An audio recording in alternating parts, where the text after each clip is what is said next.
সকাল সকাল নাস্তা করার জন্য চলে গিয়েছিলাম কাজীপাড়ার যে কাজী হোটেলটা আছে ওখানে। আর সেখানকার গরুর কলিজাটা নাকি অনেক মজা হয়, অ্যাজ অলওয়েজ মালিহাপু বলেই থাকে, কিন্তু আমার কখনো এখানকার গরুর কলিজাটা ট্রাই করা হয় নাই। তো এদিন আমি গরুর কলিজা নিয়েছিলাম, সাথে হচ্ছে দুইটা দুইটা করে 4টা পরোটা নিয়েছিলাম আমরা, আর হচ্ছে ভাজি নিয়েছিলাম, আর ভাজি আর ডাল আর কি মিক্স যেটা সেটা নিয়েছিলাম। তো এখানকার যে কলিজা ভুনাটা এটা আসলেও অনেক মজা। মানে আমি জাস্ট খায় এখানকার কলিজা ভুনার ফ্যান হয়ে গেছি। তো নর্মালি কোনো দিন যদি আমার বাইরে খাওয়ার প্রয়োজন পড়ে এই দিনের মতো, আমি ডেফিনেটলি অ্যাগেইন এখানকার কলিজা ভুনাটা তো মাস্ট ট্রাই করবই। আর এখানকার যে ডালটা সার্ভ করছিল এটাও না আমার কাছে বেশ মজা লাগছে, মানে টেস্ট আমার কাছে বেশ ভালো লাগছে। আর কলিজা ভুনাটা তো মাস্ট ট্রাই একটা আইটেম।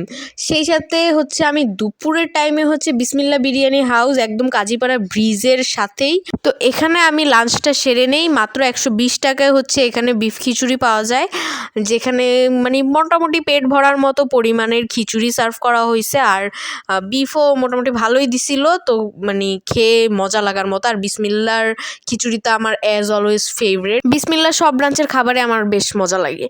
দেন সন্ধ্যার নাস্তা হিসেবে আঞ্জুম এখানে একটা স্যান্ডউইচ বানিয়েছিল, যেটার মধ্যে হচ্ছে চিকেন, টমেটো আর হচ্ছে কিছু পেঁয়াজ দিয়ে কিভাবে বানাইছে, I don't know the recipe, but it was too good. মানে আমার কাছে মজা লাগছে, স্পেশালি সস দিয়ে খেতে। লাস্টলি আমি হচ্ছে ডিনারে এখানে এক কলিজা ভুনা করছিলাম, মুরগির কলিজা ভুনা, যেটা মূলত আলু দিয়ে করে আর সাথে বাঁধাকপি ভাজি ছিল।